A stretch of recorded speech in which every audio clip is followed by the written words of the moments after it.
Geek.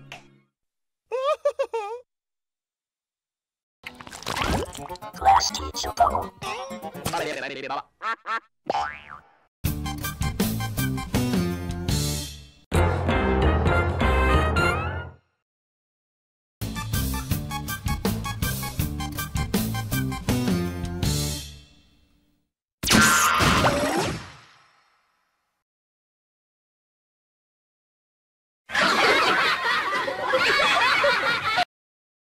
This plaster is very bad, and I don't understand why something like this happens.